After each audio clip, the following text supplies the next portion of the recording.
La police ivoirienne a annoncé ce mardi avoir arrêté 5 hommes dont 3 militaires dans le cadre de l'attaque de l'école de police d'Abidjan perpétrée la semaine dernière.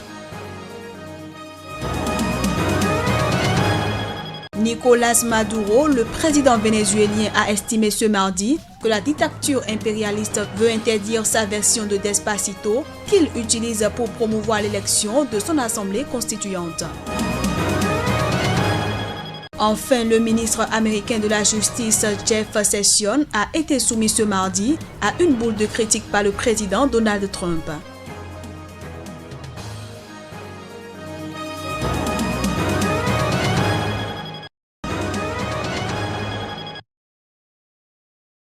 Lors d'une conférence de presse au ministère de la Défense à Abidjan, le chef de la police Youssouf Kouyaté a indiqué que 2 sergents servant dans un bataillon blindé des CCDO, Force Mixte Police Gendarmerie Armée, et un militaire servant dans un bataillon blindé d'un camp militaire d'Abidjan ont été arrêtés, ainsi que 2 civils. Ces arrestations entrent dans le cadre de l'attaque de l'école de police d'Abidjan perpétrée la semaine dernière, 2 jours avant l'ouverture des Jeux de la francophonie. Cette attaque en plein centre de la métropole ivoirienne, puis dans un quartier populaire, avait suscité des interrogations sur la sécurité des Jeux auxquels participent 3600 athlètes et artistes de 43 pays. Se refusant toutefois à préciser combien d'autres personnes étaient recherchées, le chef de la police affirme que les investigations se poursuivent pour retrouver tous ceux qui ont pris part à cette attaque, dans laquelle un membre des forces de sécurité a été tué et un autre blessé. Le ministre de l'Intérieur s'est refusé à dévoiler la date, le lieu et les circonstances des arrestations,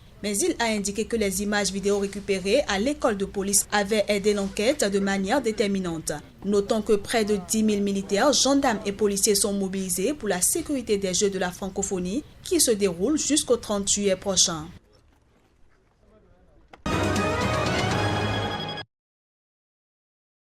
Pour appeler les parlementaires à abaisser l'âge minimum pour exercer des fonctions politiques, environ 500 jeunes Nigériens ont défilé ce mardi sur 2 km en direction de l'Assemblée où des propositions d'abaissement de ces limites d'âge étaient débattues. Selon la constitution nigériane datant de 1999, le président doit être âgé au minimum de 40 ans alors que les sénateurs et les gouverneurs d'État doivent avoir au minimum 35 ans. Mais ces limitations sont jugées injustes dans ce pays où la majorité des votants est âgée de 18 à 35 ans. Soulignant qu'il était crucial que la population jeune du géant ouest africain soit plus impliquée dans la vie politique, le leader de la manifestation a estimé que si l'on est apte à voter, alors l'on devrait pouvoir être candidat à une élection. Représentant des membres du Parlement, le sénateur Dino Melaye a promis aux manifestants d'examiner avec attention leurs revendications.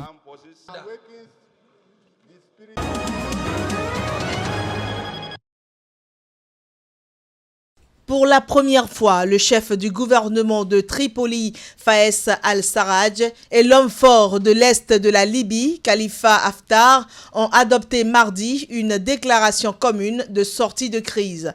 Les 2 hommes forts ont appelé à un cessez-le-feu et l'organisation d'élections le plus rapidement possible. La déclaration commune en 10 points réaffirme que seule une solution politique permettra de sortir de la crise libyenne. La solution à la crise libyenne ne peut être qu'une solution politique, qui passe par une réconciliation nationale rassemblant tous les Libyens, y compris les institutions militaires et de sécurité. Le pays est prêt à participer à cette réconciliation pacifique et à garantir le retour sur des réfugiés et des déplacés.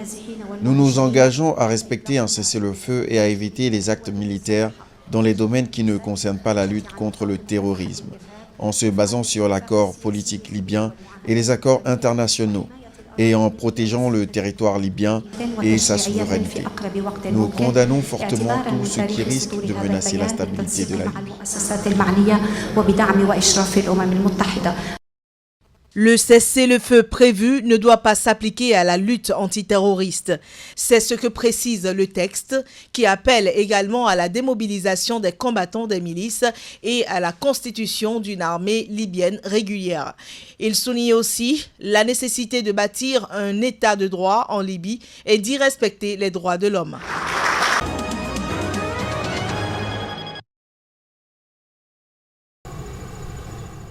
Le président américain Donald Trump a choisi la solennité d'une conférence de presse à la Maison-Blanche pour asséner un nouveau coup à Jeff Sessions.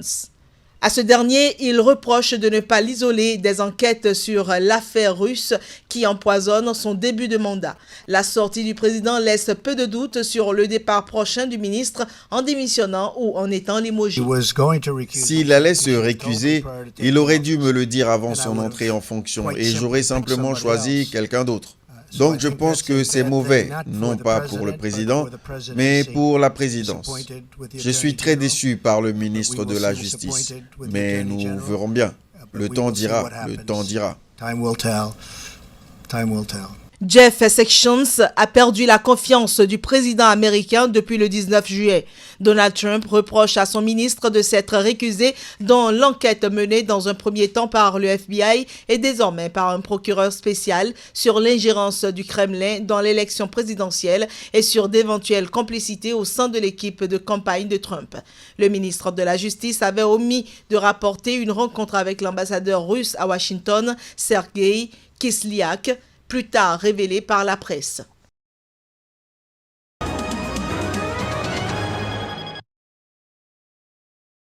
Plus la date cruciale du vote approche, plus l'Assemblée constituante suscite au Venezuela dénonciation, opposition, rejet. L'élection des membres de cette assemblée censée réécrire la Constitution doit avoir lieu dimanche prochain.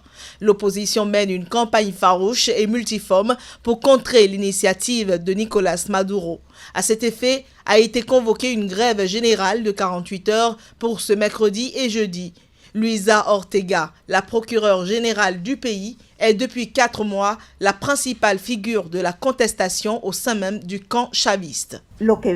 Ce qui se rapproche du Venezuela, des habitants de ce pays, de ses citoyens, est une manière de justifier les abus, les privations illégitimes de liberté, les perquisitions sans mandat, la prison pour tout pour s'être opposé à la Constituante. Peuple du Venezuela, devant les persécutions sévères et les abus horribles, devant les irrégularités qu'impose le pouvoir politique, je veux que vous sachiez que je joue le tout pour le tout avec vous.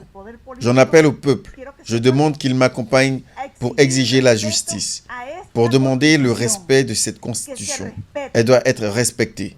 Ceci est notre ultime héritage. Máximo legado. Les propos sont clairs. Luisa Ortega considère que l'élection de l'Assemblée constituante prévue dimanche est illégale car le pouvoir aurait dû préalablement demander aux citoyens par référendum s'ils désiraient que la Constitution soit modifiée. Depuis le début de cette vague de protestation, 103 personnes ont été tuées et des milliers blessées.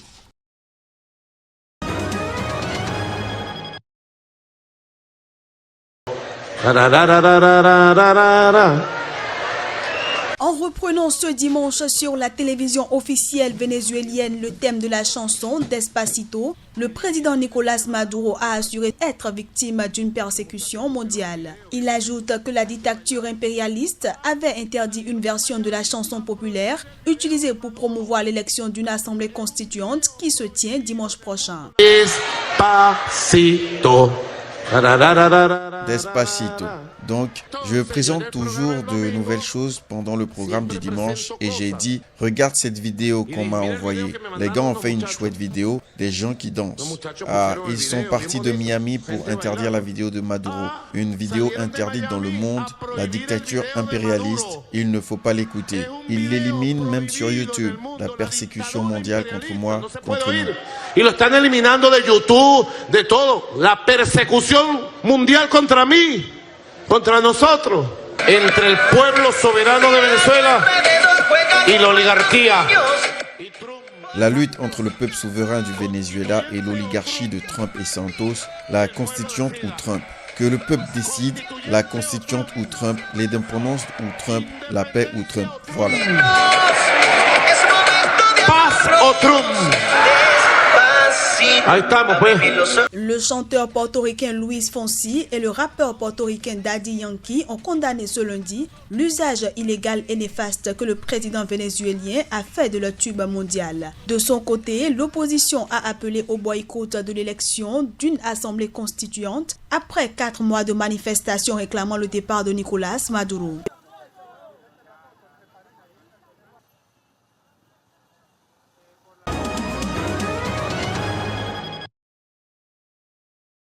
Plusieurs incendies dans le sud-est de la France et en Corse ont ravagé depuis lundi plus de 3000 hectares, notamment dans le Var, où le feu restait mardi difficile à maîtriser selon les autorités. Attisés par des vents violents, les incendies ont pris en Corse, île de Méditerranée, et sur le continent, dans le Luberon, les Alpes-Maritimes et le Var, nécessitant des évacuations d'habitants. Pour les secours, le Var sera mardi le département le plus compliqué, où les vents violents ne faibliront pas selon les prévisions météorologiques. En revanche, dans les Alpes-Maritimes, le feu, qui a parcouru 70 hectares, était en passe de ne plus progresser dans la nuit selon la préfecture. Les secours espèrent venir à bout des feux en Haute-Corse et dans le Vaucluse d'ici à la fin de la matinée du mardi. Au total, 19 avions bombardiers d'eau, dont 10 Canadair, 7 tracteurs et 2 Dash gros porteurs bombardiers d'eau et plus de 2000 soldats du feu interviennent dans le sud-est du pays et en Corse pour venir à bout de ces incendies d'origine inconnue. Selon un bilan provisoire des autorités, 1500 hectares ont brûlé en Haute-Corse, 800 autres dans le Vaucluse, 400 hectares à Croix-Valmer, 300 autres près de Saint-Maximin et 80 hectares à Carros.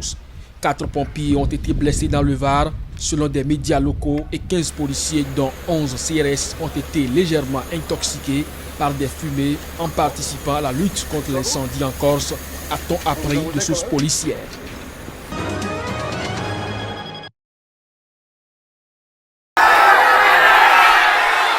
2 jours après avoir publié une photo sur son compte Instagram avec le capitaine de la Seleção, l'Espagnol a de nouveau douché les espoirs des supporters parisiens. C'était lors d'une conférence de presse en banlieue de Washington à la veille d'un match amical face à Manchester United.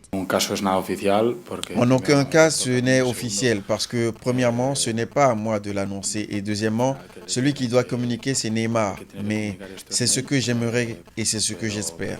Au final, ce que j'essaye de faire, c'est d'exposer en tant que coéquipier et aussi en tant qu'ami la situation dans laquelle il est. C'est une situation tout à fait compréhensible.